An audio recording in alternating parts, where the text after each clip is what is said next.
Que sempre anem molt agobiats en les qüestions tècniques, perquè som dos i bueno, sí, ja mos és el temps justet per tot, però anem aprenent. Sí, anem a poc. A poc. Bueno, com esteu? Moltes gràcies a totes per vindre. Estem així convidades per l'Assemblea Feminista de Reus, l'Hora Violeta, i per l'espai Despertaferro. I és un bon nivell, així que estem un poc nervioses.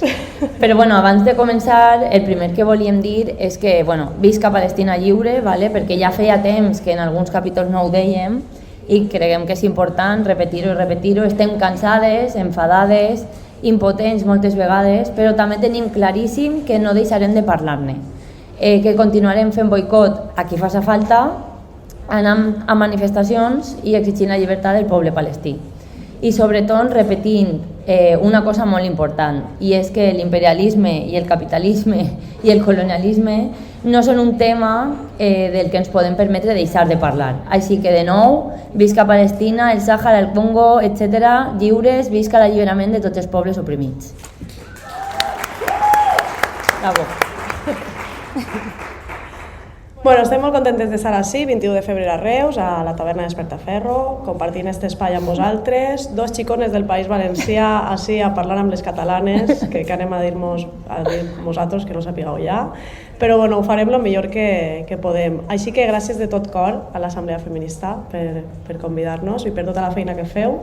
És un regal poder estar així i formar part, encara que sigui per una estona, d'este teixit feminista, i gràcies a Neijur per acollir-nos en la vostra casa a dormir a nit, i perquè vosaltres dormir en un colxo inflable, nosaltres no, així que nosaltres estem descansades i vosaltres no. Bueno, per a qui no ens conega, nosaltres som Sandra i Sílvia i som mundanes, ¿vale? Portem poc més d'un any fent aquest podcast on dos amigues parlem de memòria, política, cultura i tot allò que ens travessa i ens fa estar enfadades, però sempre amb una mirada feminista. I avui hem decidit que aquest capítol parle, després de parlar en Anna i Jur un poc de a veure què coses, pues al final hem fet el que ens ha donat la gana, com sempre, i hem decidit que parlarem d'antifeixisme. ¿Vale? Estem en un moment on l'auge del feixisme, el racisme, l'antifeminisme i la persecució a les persones queer està sent cada vegada més i més normalitzada. Però bueno, què us hem de dir a vosaltres? Que fins i tot teniu el vostre propi partit feixista en català, no? O sigui, com nosaltres no tenim aquest plaer. I bueno, que també volem dir que per a nosaltres és especialment important fer aquestes coses en espais autogestionats, en assemblees, en llocs com este, perquè és així on passen les coses de veritat, on es construeix futur i es construeix la lluita. I també és molt especial poder fer este directe convidades per vosaltres, perquè el feminisme ha sigut, és i serà una contraposició fonamental contra el feixisme. Així que gràcies per ser així totes, gràcies per escoltar-nos, gràcies per formar part d'aquesta lluita.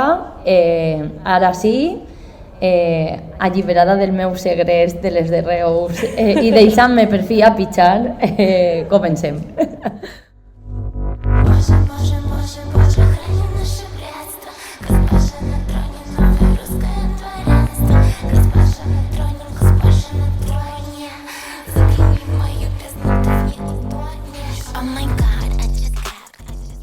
No. Bueno, comencé jo. No sé si sabeu, la nostra dinàmica és que cada volta parla una. Esta volta pues, em toca començar a mi. I jo vaig un poc a saco. Bueno, això és perquè m'agradaria començar definint els conceptes de feixisme i antifeixisme, perquè moltes voltes estem en debats sobre què és el feixisme o què és l'autoritarisme. Inclús moltes voltes estem en debats inclús dins dels nostres propis moviments polítics o les nostres militàncies, i entre nosaltres de vegades és habitual escoltar discursos sobre si una organització és autoritària o no, o si determinades pràctiques són més o menys autoritàries o totalitàries, i nosaltres som les primeres que ho fem i les primeres que discutim i debatem sobre això, i que ens ocupa molt d'espai mental i que d'alguna manera també ho estem vivint molt de prop. Que si tu eres autoritària, que si tu no ho eres, que si punitivista, que si aquesta organització que acaba de néixer cuida que si la teua més. No obstant això, rarament fem l'exercici contrari, és a dir, no definim amb la mateixa claredat què és l'antifeixisme, ni ens definim a nosaltres mateixes dins de pràctiques antifeixistes, ni definim a gent no polititzada com a antifeixista. Per exemple, que encara que hi ha molta gent que no ho sap, i ho és, i espanya amb això també, no? Per tant, m'ha resultat més que necessari començar per ací, per les definicions, perquè moltes voltes donem per fet que tot el món sap les coses, com és en aquest cas, donar per fet que tot el món sap què és l'antifeixisme i què és el feixisme, i en realitat no sempre és d'esta manera. I m'ha semblat interessant pensar en que tu i jo, gràcies a Mundanes, tenim l'oportunitat d'utilitzar aquest espai com un altaveu per construir definicions clares i accessibles per a totes, encara que no podem aprofundir moltes voltes, ¿vale? Això ja vos ho dic. Moltes voltes no, mai. I que podem parlar... O sigui, encara que dure una hora el capítol no mos dona temps. No mos dona temps. I que podem parlar de qüestions que moltes vegades es pressuposen conegudes, però sobre les quals en realitat crec que poden existir qüestions o ja no dubtes, sinó desconeixement parcial. Espero que m'estigueu entenent. Vull dir, ens creiem que tot el món sap de tot, que tot el món que té una mínima convicció política o una mirada crítica cap al món sap de moltes coses i jo estic començant a entendre que no. I com que he eixit del meu cercle de confiança i bueno, estic amb altra gent, doncs m'ha donat que no és així i que conste que no estic fent de menys a ningú, que cadascuna té les seves perspectives i vivències, però nosaltres tenim així un altaveu i un mitjà per deixar definicions i bueno, doncs és el que volia fer. I he posat, sobretot els homes, XD. I podem parlar de matèries sobre les quals es sobreentén que la gent sap i bueno, que no. Estava jo així pegant-li voltes a la mateixa idea tot el rato. Així que encara que algunes ens escolteu i vos pot semblar basiquíssim, jo vull fer-ho d'esta manera perquè la mundana que estiga sentint-mos li puc enviar este capítol al seu cosí o germà pelo bròcoli que no ho té molt clar i a veure si d'esta manera entén que el feixisme bàsicament està mal. Que el feixisme no és el nou punk, no és una cosa mel, no és una moguda contra el cultural i que no t'enganyen, que no van a llevar-nos el punk, xiques, no vos preocupeu que no m'ho llevaran i que ser fatxa mai serà punk i que lo realment punk és ser antifeixista, ¿vale? Això volia deixar-ho jo per així. Així que en aquest sentit crec que usar este capítol per a definir el feixisme i l'antifeixisme és una necessitat política i jo pues, vinc jo així arreu a contar-vos a vosaltres.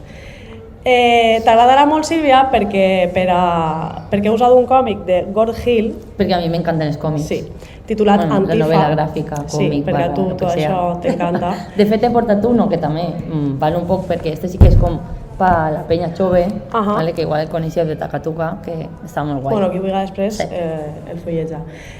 Gord Hill és un escriptor, artista i activista indígena de la tribu Kaukiuti, que no és molt antifa per la meva part no saber pronunciar aquest nom, però bueno, autor de Anticapitalist Resistance Comic Book, en anglès tampoc en de fer bé, i bueno, té prous escrits i art divulgat en nombroses publicacions. Jo no el coneixia, Jo tampoc l'he conegut gràcies a escriure aquest capítol. Total, que segons explica este senyor tan listo, al llarg de la història, cada vegada que el feixisme ha aparegut, també han existit grups de persones que s'han organitzat per combatre'l. Bé, normal. És a dir, l'antifeixisme no és un fenomen concret, sinó una resposta històrica davant l'aparició de formes de dominació feixista. Em sembla importantíssim remarcar aquesta idea perquè en general moltes voltes tenim la sensació o diem coses com i com la gent va donar suport a Hitler o la gent va donar suport a Mussolini o actualment com la gent pot donar suport a Trump, Milei, Abascal, etc. o a Oriols. I sí, és cert que molta gent li va donar suport, però no va resultar tan fàcil com imaginem. Moltes voltes tenim, no sé si també ho heu notat, una visió molt lineal de la història, com si de sobte s'haguera plantat la llavor del feixisme a Europa i el feixisme haguera florit sense ningun tipus de resistència, però no és així. I està bé recordar-nos-ho de tant en quant. Per això l'antifeixisme és, abans que res, una pràctica de defensa. És la idea que qualsevol forma d'opressió no es pot permetre. És l'oposició i resistència davant d'ideologies, organitzacions i estructures que busquen imposar formes de dominació autoritàries, totalitàries i excloents. L'antifeixisme és, sobretot, la negativa d'acceptar que unes vides tenen més valor que altres. La dimensió social de l'antifeixisme reflecteix la seva capacitat per a unir diversos grups baix un objectiu comú, que és crear una força col·lectiva contra la discriminació i l'autoritarisme. Espero no estar avorrint-vos molt, perquè fem cares molt sèries. Els seus orígens... Sí, estan atentes. Els seus orígens estan lligats a... Esto és un paturra, però després ve salseo, no vos penseu. Claro, no vos cregueu, jo ja ho tinc tot pensat. Sempre n'hi ha una intro. Sempre n'hi ha una intro, sí. I normalment jo la faig, em justifique molt a mi mateixa. Els seus orígens estan lligats a principis del segle XX, on l'auge dels règims totalitaris va exigir una resistència organitzada. Què passa en aquests anys? Durant els anys 20 del segle XX, el feixisme es considerava un fenomen exclusivament italià. A mi m'agrada fer aquest capítol perquè m'he recordat tot això, ¿vale? I espero estar recordant-vos-ho. Sí, reaprenc. Claro. Entonces, durant els anys 20 del segle XX, el feixisme es considerava un fenomen exclusivament italià amb la Itàlia de Benito Mussolini i els grups paramilitars de les camises negres. Però la proliferació de règims i moviments nacionalistes autoritaris en la dècada dels 30 i especialment amb l'arribada de Hitler al poder, el feixisme va passar a ser percebut com un fenomen d'abast internacional. Això és important. En aquest marc, els primers a abordar el feixisme de manera sistemàtica van ser els marxistes, qui ho van interpretar com una reacció antisocialista de la burgesia i les èlits financeres per frenar l'avanç del proletariat mitjançant la violència organitzada. De fet, aquesta visió es consolida en el quart congrés de la Internacional Comunista, on es va definir el feixisme com un instrument del capitalisme per llançar una ofensiva contra la classe treballadora. El que volia dir amb això un poc és que el que pensem nosaltres ja s'ha pensat abans. Clar.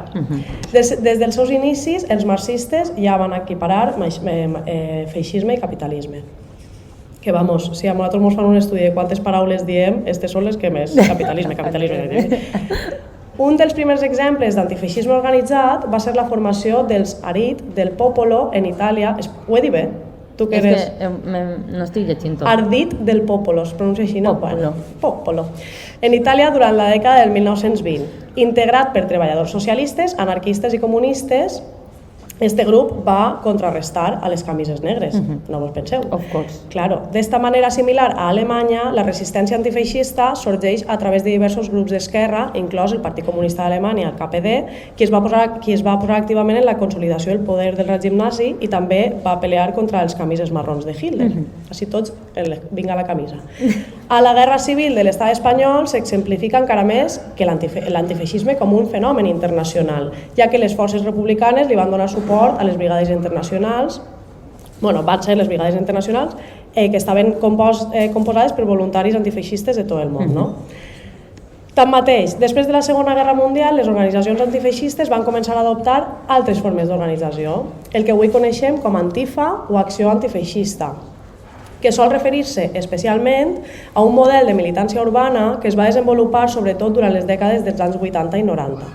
Estos grups s'organitzaven per enfrontar-se a bandes neonazis, sovint vinculades a subcultures juvenils com alguns sectors del moviment skinhead. Que això ja és el que hem viscut més nosaltres o hem olorat. Sí, perquè jo he fet 100 anys d'història així, ràpidet. Els historiadors i les historiadores sempre em joden. Esta xica.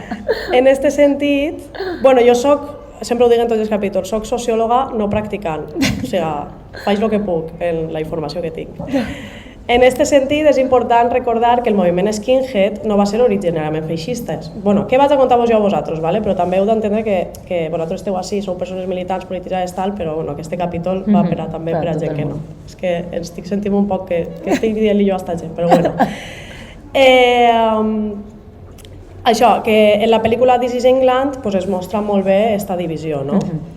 Jo no sol recomanar pel·lícules perquè jo no tinc internet en ma casa, jo no veig pel·lícules ni veig res. Ara ja té internet, per fi. Ara ja, després de 3 anys, en l'escala social. L'escala social ja no és tan precària. Sí, no. Tot això és una història molt resumida. Si bé les arrels històriques de l'antifeixisme estan lligades a la lluita contra règims feixistes del segle XX, està evolucionat per abastir amenaces contemporànies com l'auge dels moviments d'extrema dreta, els governs autoritaris i les pràctiques xenòfobes, que és bàsicament el mateix, altra vegada. El feixisme s'adapta, però l'antifeixisme també.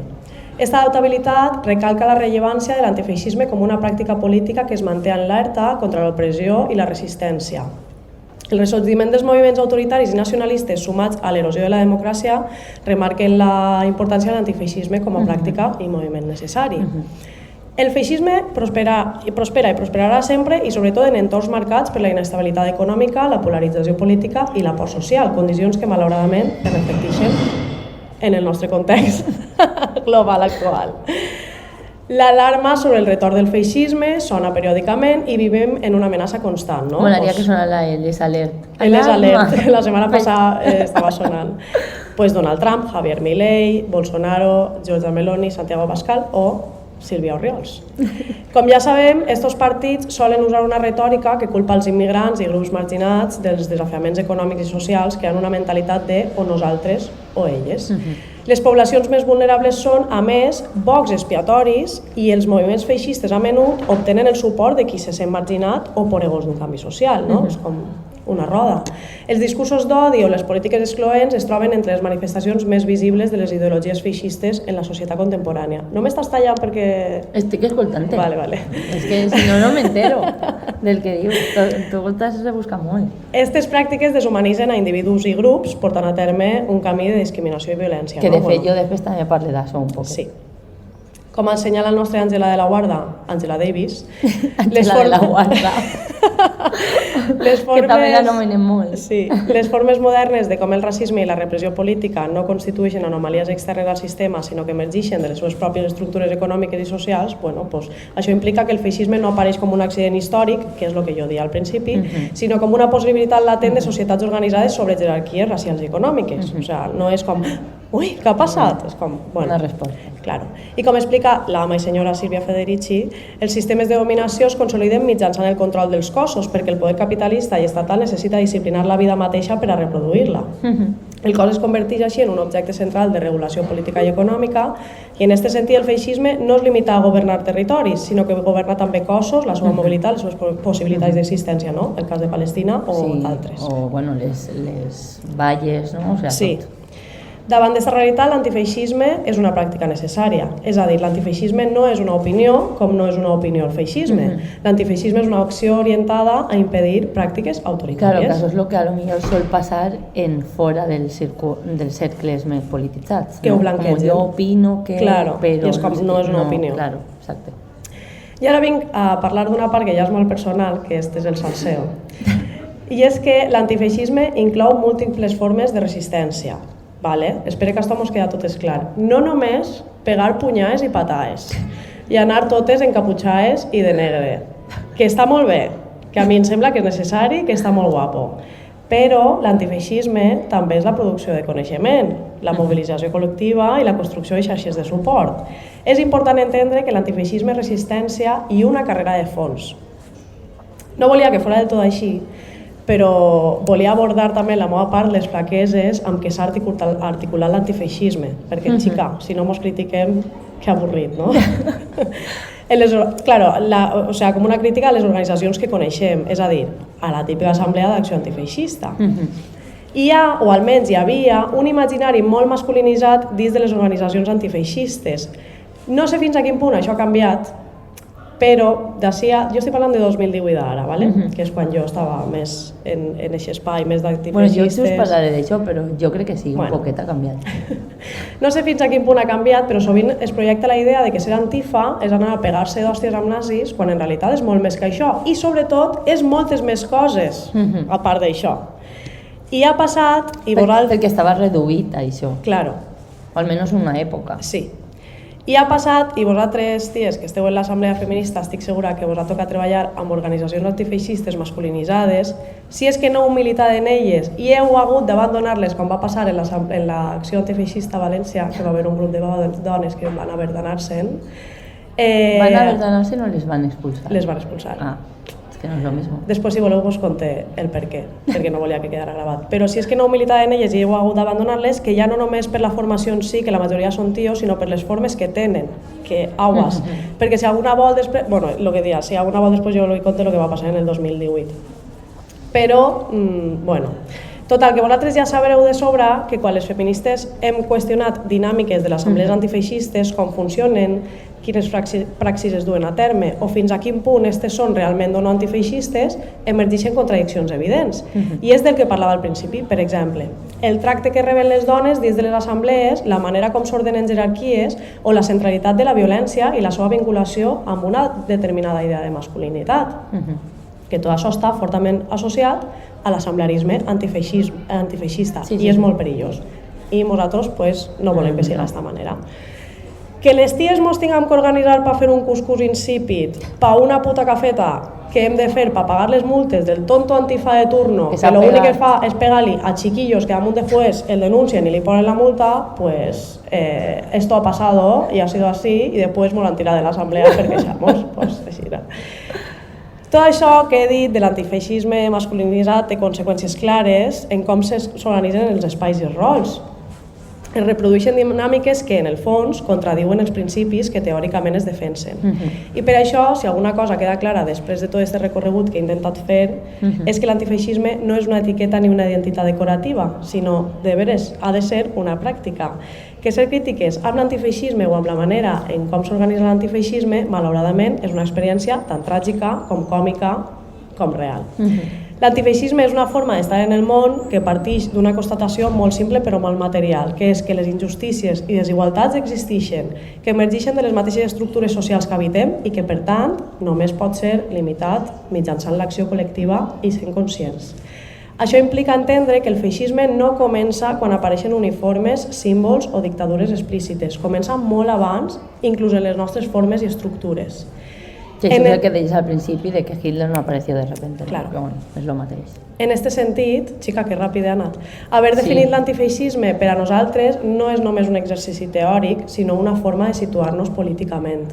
Que per si no ho sabíeu, mundanes som antifeixistes,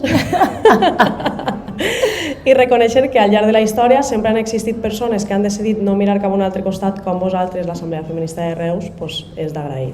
I al final tot es redueix a una cosa molt senzilla, que és o acceptar el món tal com està o participar en la seva transformació i creure en un món nou. L'antifeixisme és simplement la decisió de no cedir i de protegir sempre per davant la vida. Ara bé, si voleu avortar, vosaltres avant, però sempre ens quedarà ser antifeixistes. Bravo.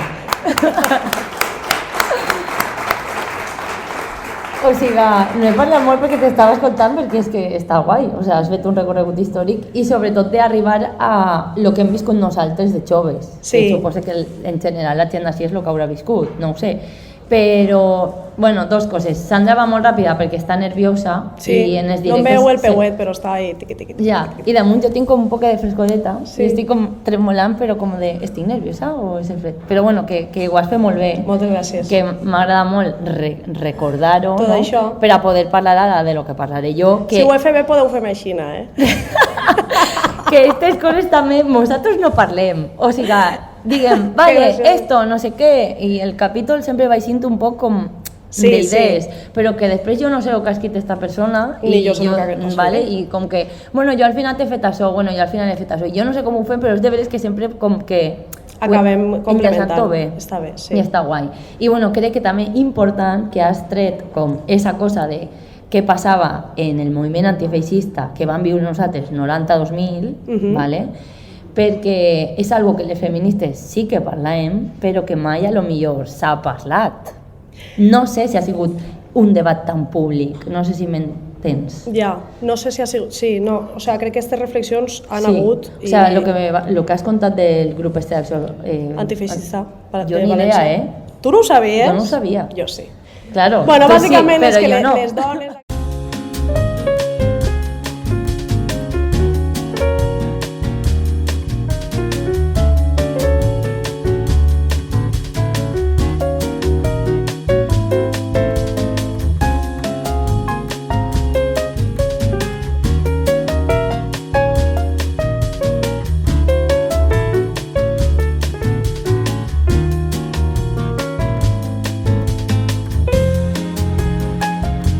Estaba corroborat y salió Y entonces mal. van a decir, que no vas a hacer cuscús, por a tu casa. Y entonces pues, van a haver dones que van a abandonar l'assemblea. Claro, i jo volia començar la meva part dient, però ara ja no estic tan segura, però jo deia, m'alegre molt que ser antifeixista a hores d'ara ja no siga portar Harrington, rapar-se el cap i anar al bar els dissabtes a pegar-te en els nazis. Però claro, s'han dit, no sé si està passada de moda, no lo sé. Jo diria que ho hem superat un poc, no sé tu què penses, però així a Reus encara També està és de cert moda. que l'antifeixisme Està molt de ha sigut- moda. Està de moda? No ho sé. No està tan de moda. És que com jo visc Jo al dic que no. poble... No Claro, està tan de és moda. que l'antifeixisme a les Antes ciutats és estava diferent. molt, era eso, no la dinàmica. Ara jo crec que ja no tant. Que jo no sé si perquè érem joves, però jo anava a manis antifes i bueno, todo estaba lleno de punkis y de pelaos, amb molta testosterona i bueno, és de veres que a Castelló de la Plana no s'ha passat de moda, ¿vale? A Castelló... Continuen ahí. Castelló continuen, Que però està bueno... bé, que sembla que estem està bé, bé, està bé, no. és- I visca és ok. Subversives i porteu-nos a Castelló algun dia, ¿vale? Que ens farà molta il·lusió. Subversives, per favor, escribir-nos. Vale, però sí que crec que fa anys que portem resignificant tot això de l'antifeixisme, que aquestes dones en acció antifeixista ho van fer, però no les úniques, no? Com que esta cosa, el feminisme ha estat aquí repetint-ho. Sobretot des dels feminismes crec que ha tingut un pes essencial per defensar-nos dins d'aquesta idea, no? De que l'antifeixisme no podia ser així. La Lucía Ligmae, periodista i podcaster de Deforme Semanal, grandíssima tiarra i autora del llibre Ofendiditos, recomanadíssim, es posiciona explícitament com antifeixista, defensant el combat polític contra discursos racistes i d'extrema dreta. Diu que l'antifeixisme ha estat estigmatitzat, demonitzat i criminalitzat en una persecució constant. I més ara, no? Tornem a estar ahí. Per tant, aborda la necessitat de crear una cultura antifeixista. A mi em va sorprendre perquè al final de Forma Semanal són unes pijes de Madrid i Barcelona. Exacte. I a mi em va sorprendre, jo no ho he escoltat ja tant perquè no ho vaig escoltar quan elles van dir no, nosaltres som antifeixistes, i vaig dir, vale, ahí està, vull dir, per això dia lo de... Moltes vegades entre nosaltres és com antifa, tal, i és com ja, però també molt a reconèixer en altres espais i donar... A mi m'agrada molt que Lucía Ligmae ho diga. Ahí vaig dir, molt bé. I diu tot això sense anar amb el cap rapat, ni pegant-se en els bars, ni tampoc portar botes Dr. Martins, o almenys que jo sàpiga. No sé lo que hará en la intimidad. Bueno, de fet la van portar, esto es fuera, pero la van portar a la Asamblea Feminista, la van portar a Valencia. A Valencia. A Lucía, cuando no era tan top, però ja era top. Bueno, en l'entrevista que li fan al podcast Sabora Queer a Lucía, parlen que portem temps normalitzant i escoltant cada vegada més en més espais aquests discursos d'odi cap a les dones, les persones migrants i racialitzades i les persones queer. Els feixistes porten anys, per lo que deies tu de que és a poc, no? Però porten anys assenyalant-nos, dient que estem censurant-los, no? Com esta cosa de los ofendiditos, que hem anat massa lluny i que hi ha massa correcció política, no? Que ja no es pot dir res. I el que ha passat és que finalment, deixant-los entrar a tants espais quotidians com els mitjans de comunicació i les institucions públiques, ens estem acostumant a escoltar moltes barbaritats i els discursos d'odi estan calant. Però aquests discursos estan tenint un impacte directe en el nostre dia a dia. I és que està creixent el nombre d'agressions cap a persones racialitzades, migrants, dones i persones queers, sobretot, ja n'hi ha dades, no les he puesto, però n'hi ha dades que allà on governa l'extrema dreta, puja, ¿vale? Se augmenta. A més, perquè les polítiques d'aquests governs pues, ens estan deixant en el cul a l'aire, no? O sigui que d'alguna manera està quedant aquesta idea de que algú diferent o de fora, a l'heteronorma cis blanca, està venint a furtar-nos la feina, la dona, i que només ve a fer el mal, no? I això cada vegada és més i més perillós. Dir mentides, com que les persones migrades tenen una pagueta, o que quan el que el costa de veritat és tindre un sou digne, un contracte de feina o tindre un lloc on dormir. Vinga, per la paga o a furtar-te la feina? No? O sigui, a veure si m'ho aclarim. I fan falta, fa molta por aquests discursos i malauradament estan calant. ¿Vale? Un dia a l'escola, esto és anècdota, no diré en quina, ¿vale? Perquè com després me diuen, no digas, no sé què, una vez en la història, per Nadals, unes mestres, o sigui, ho dic per com estan calant aquestes coses, no? Van dir que una alumna que és protestant no volia cantar Nadales. Y bueno, es van posar modo ofendiditas. Es que ya no se puede celebrar nada, ¿vale? Ya no es poden cantar Nadales ni res. Inmediatament després van dir, les vacances de Nadal sí que les volen, ¿eh? Uf, como diciendo, se quejan de la Navidad, pero luego bien que se quieren ir de vacaciones, y es como de socorro, ¿vale? Bueno, primer jo me plantejaria... Això, persones que són mestres. Sí, què fem cantant Nadales en l'escola? No, jo per tenir-ho clar. Sí, la realitat. Però això que primer me plantejaria, què fem cantant Nadales en l'escola? Pues no sé, saps? Que bueno, no eren Nadals religioses, però bueno. I res, que podien ser cançons més hivernals o el que siga, però bueno, com que l'alumna era racialitzada, no? Pues ja està, no?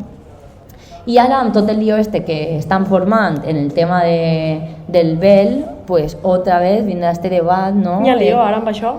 De moment al claustre no s'està escoltant, però la cosa és que volen legislar-ho, no? Està havent este debat altra vegada, no? I bueno, no sé, jo recomanaria pues, que llisquen a les feministes àrabs o també als islàmics, Li dones, Jur? I això, no? O sigui, sobretot escoltar a la comunitat àrab islàmica, no sé, escoltar el que diuen a les dones que porten vel i les que no porten i que decidisquen elles, no? Llegir a Brigitte Vasallo que deia per Instagram altra vegada el debat de tots els anys, una altra vegada no, però com que ara volen, o sigui, cada vegada és a veure quin dia s'aprova, no? A veure quin dia ja tenim la potestat. Estem veient una Palestina assassinada per una idea d'hegemonia i dominació, veient la policia paramilitar de l'ICE segrestar cada dia i assassinar persones, no? Sense cap mirament. Estem començant a normalitzar la violència. Per tant, crec que totes i totis les que estem així, crec que estem d'acord en que en aquest moment d'auge feixista i conservador és l'hora de reivindicar-nos constantment com antifeixistes. De no avergonyir-nos i parlar obertament de que som antifeixistes, de portar samarretes a la feina que pose soc guapa, soc lista i antifeixista. És el moment de dir cada dia a totes hores i en tots els llocs ei, què tal? Fa un bon dia antifeixista, no? Bueno, eso es un poco cutre. És broma. Com està la peñita antifeixista del claustre, no sé què. Bueno, era broma. Però bueno, no sé, en Estats Units ara de repente pareix que estan tornant els panteres negres, no? Bueno, jo crec que... És que no m'he enterat, no ho he buscat molt, però crec que era algo d'un vídeo. Però bueno, la veritat que malauradament ser antifeixista la Rosalía no ho està posant de moda. Menos mal que tenim a gent tan bonica com per exemple Samantha Hudson, que va fer un discursazo d'humor als Premis Feroz sobre els discursos d'odi contra les de baix. Que ríete tu del discurso hippie de Bad Bunny, ¿vale? O sea, visca Samantha Hudson, encara que podria fer més coses en català. Però, referent, escolteu-la, que ho fa superbé. Discursos així, per favor, sempre. Però vaig a que sí, que jo crec que els feminismes interseccionals, per suposat, fan que l'antifeixisme superi aquesta cosa de l'estètica que parlàvem abans, que demostre que és més que necessari i essencial, no? Que no va de pegar-se en uns rapats cocainòmans incels que porten banderes d'Espanya, sinó que va de lluitar pels drets de les persones d'arreu de tot el món sense importar el seu origen, sexe, gènere, orientació sexual, creences o identitat. De plantar cara a aquests discursos d'odi i desmentir les seues tantes i tantes mentides. Perdona, crec que la part del que he dit del Salseo de València vaig a tallar-la. Vale. Por primera vez en la historia. Bueno, l'altre dia me va passar Núria, en el fil d'este capítol, la nostra amiga Núria, un capítol de Carne Cruda on entrevisten a la periodista i escriptora argentina Luciana Peque.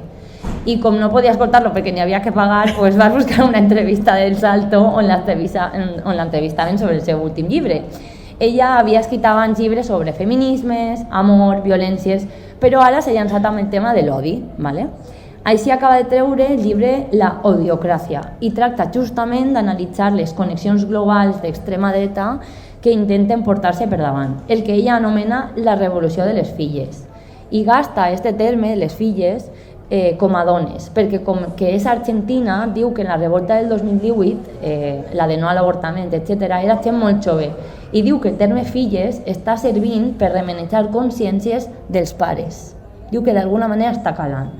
Bé, dels que són realment pares, ¿vale? I no solament dels que són progenitors i arreando, ¿no? Como por ejemplo Elon Musk, que resulta, ¿tú sabes que tiene una filla trans? No sí, sabía. Sí, yo sí. Y ha dicho que para él está muerta. Sí, es muy heavy esto. Sí. Es tu padre. Ja, bueno, està loco, en fin. sí. Luciana parla just d'aquestes masculinitats, com la d'este senyoro, de com les masculinitats cis-heteropatriarcals estan generant aquests odis i de com hem d'apel·lar-les per a que puguen empatitzar amb nosaltres.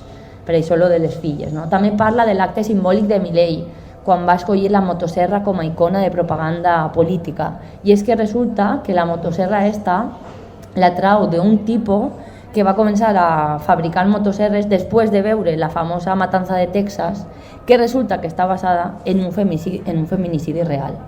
Casualitat? No lo claro. creo. ¿Sabes? O sea, no és un acte gens trivial agafar la motosserra com a icona, no?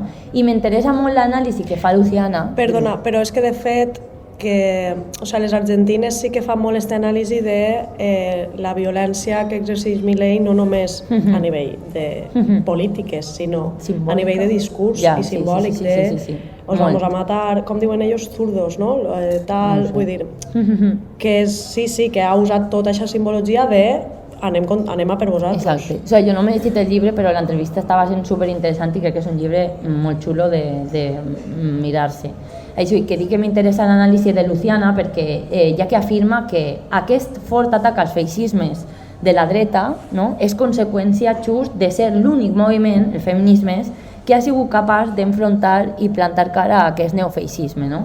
I per això estem, els feminismes i les dones, en el focus de l'extrema dreta, ara més que mai, no? Aleshores, jo em pregunte, què estem fent les feministes ara, no? Què estem fent els feminismes o què hem de fer? O sigui, tampoc vaig així a treure una recepta, no? Però jo crec, com a idea, que el que primer hauríem de fer és començar a trobar-nos als carrers, organitzar-nos juntes, no? Enfortir-nos i començar a treballar colze a colze. Sé que cada ciutat, a cada poble, és una realitat diferent, no? Però el cas és que a València sí que portem anys intentant allunyar-nos, per exemple, d'un 8 de març on la manifestació hegemònica del PSOE, no? No només perquè no estiguem d'acord amb els discursos transfobs d'aquests partits polítics, sinó també perquè estem en contra d'aquest no feminisme burgès, vale? I blanc del que volem defugir. De fet, moltes companyes migrades i racialitzades ens han manifestat que ara sí senten que el 8 de març és un dia de lluita per a elles, ja que tenen un espai segur on poder prendre els carrers. I tot això no és que siga gràcies a nosaltres, les blanquites, no? Sinó gràcies a juntar-nos i caminar juntes i pactar temps i espais, formes, llenguatges, etc. Gràcies a que totes hem posat de la nostra part per trobar-nos, no? Polir diferències i intentar créixer juntes. I és que sí o sí hem d'estar colze a colze amb les compes migrants i racialitzades, no? Per lluitar també pels seus drets, que són també els nostres drets. Claro. Hem de ser conscients i estar disposades a dialogar i aprendre unes d'altres. Està clar que les nostres opressions no són les mateixes, però també nosaltres podem compartir les nostres experiències com a cultura sotmesa a l'espanyola o trobar-nos en aquesta aliança de classe o contra el patriarcat, ja que igual que elles també tenim treballs precaritzats, violències sexuals, explotació laboral, impossibilitat d'accedir a un habitatge, tot i que, evidentment, moltes de les nostres companyes sempre tindran situacions molt més complicades, no? Pel fet d'haver tingut que emigrar, tindre una situació irregular o simplement pel seu color de pell, no? Diria que estem en un moment on les blanques, les catalanetes, les valencianetes, ens hem de mirar un poc, o sigui, ens hem de deixar de mirar el medic i aprendre també de les nostres companyes, no? Trobar-nos i escoltar-les, ja que les diferents realitats també en aquestes diferents realitats també trobarem similituds. Sí. Deixar-nos de culpes, que això és una cosa, no? I de càstigs. És que vam estar parlant, si este capítol podríem fer-lo sobre la culpa, perquè jo parlava sobre esta culpa, no? De, ostres, m'estic sentint culpable, però des de la culpa tampoc construïm. No, claro, però Sílvia va dir que no. Ara parlaré. Bueno, al final parlo un poc. Bueno, per començar, deixar aquestes culpes i càstigs per començar a trobar-nos en espais segurs on poder debatre i abraçar les nostres diferències i similituds.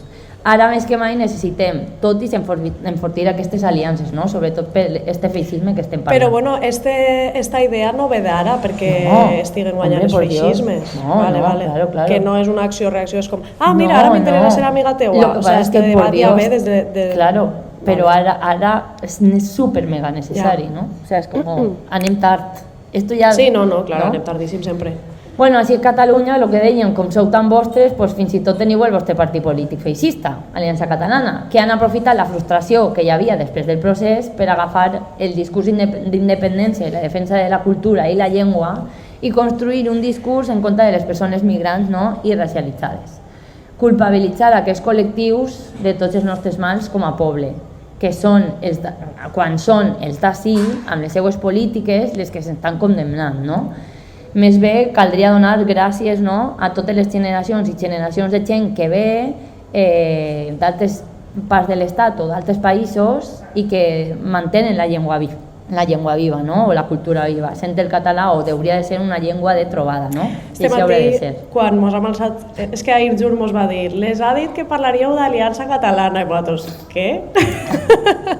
Entonces mos han preparat uns 5 minuts, que jo he de dir una cosa, que este matí quan mos l'hem alçat i estàvem ahí encara despertant, mos li he dit, bueno, almenys tenen un partit de dretes que defensa la llengua, perquè és que nosaltres no tenim, No tenim ni ni això. O sigui, Però no mal, no todo m'alegre, mal. però No lo sí queremos. m'alegre. No lo Saps? Perquè és queremos. com... Jo no el vull. No, jo no el vull tampoc, Vale. però si almenys... O sea, és que nosaltres peleem contra un PP Sí. madrileño, Sí, vull sí, dir, sí. almenys poder pelear en tu en valencià, pues bueno, pues ja has guanyat. No, jo, o sea, penseu-ho des d'ahí. Bueno, No, jo tenia una cosa preparada, però ja has deixat tu continuar. ui, vale. Bueno, jo anava a dir que d'això de la llengua, en veritat, hauríem de treure un capítol, no sé, Sí, ho hem de raonar. Sobretot parlant de la nostra realitat, no? Perquè al País Valencià, com som els mateixos valencians, els que no parlem valencià en el seu dia a dia, no? Doncs anem apanyats, no? No us podeu imaginar la quantitat d'amics i amigues que tinc que en les seues cases el valencià no s'utilitza, però que sí que el gasten com la seva llengua vehicular i principal, no? I això no se parla tant, i bueno, jo penso que ja està bé de l'autoodi, joder, no? Ja està bé perquè som nosaltres també els que tenim en la mà. Però, en fi, continuant amb el fi de donar la responsabilitat a les persones migrants o racialitzades de la pèrdua de la llengua i de la identitat cultural catalana, em sembla tremendament simplista i hipòcrita quan hi ha un seguit de raons sociològiques, econòmiques, de globalització, de polítiques públiques de protecció i desprotecció, etc., que simplificar-ho per tindre l'excusa d'atacar a les nostres companyes de la lluita em sembla cutríssim, la veritat. De veres pense que hem de començar a treballar en el discurs per combatre aquesta idea i, a més, per tornar a sentir aquestes aliances de lluita amb les persones migrants i racialitzades. Donant-nos espai de trobada on poder compartir totes les dificultats que tenim i les coses que són importants per a cada col·lectiu. Això és superimportant, perquè per nosaltres segurament la llengua és molt important, però per a elles igual ho són els horaris, els temps, si aplega el transport públic, o sigui, bueno, ho dic perquè ens ha passat, no? I potser no els estem tenint en compte. Que bueno, jo que sé, les catalanes així a nivell teniu molta matraca, no? Que van a tope sempre. Aleshores, per començar a fer camí, que hem de caminar juntes, està fullejant, perquè no m'ha donat temps a llegir-me-lo sencer, aquest llibre de Caliu Editorial d'Anna Camerós Zavala que es diu Jo antiracista, ¿vale? I és una proposta per treballar el privilegi blanc, ¿vale? Que és una part important del ser antifeixista, no? I ser antiracista.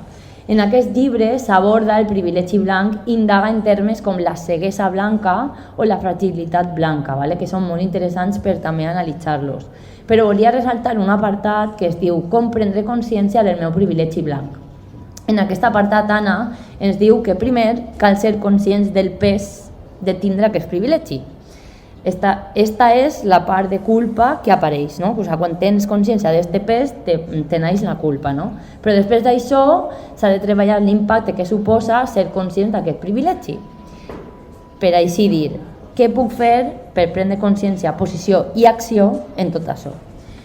Tot això ve perquè les esquerres no han pogut donar resposta a la problemàtica de la migració, que és una problemàtica. O sigui, jo crec que no que sigui un problema que la gent... La dreta està basant-se en això, no? Nosaltres hem de combatre-ho d'alguna manera. Tot això és per nosaltres poder dir, vale, anem a fer-ho d'esta manera, perquè antes de que ho facin ells ho farem nosaltres. Exacte, i nosaltres també hem de treballar. Ah, era esto.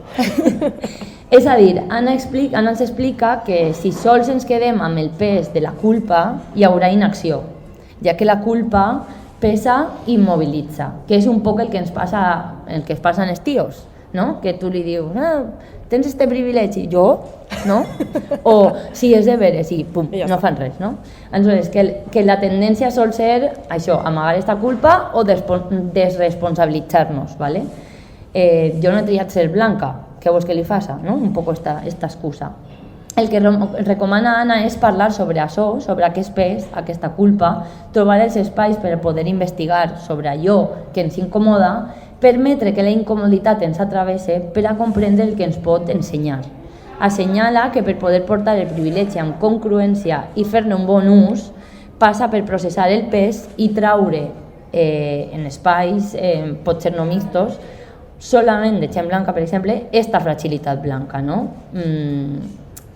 Fins que ja no necessitem fer-ho més, no?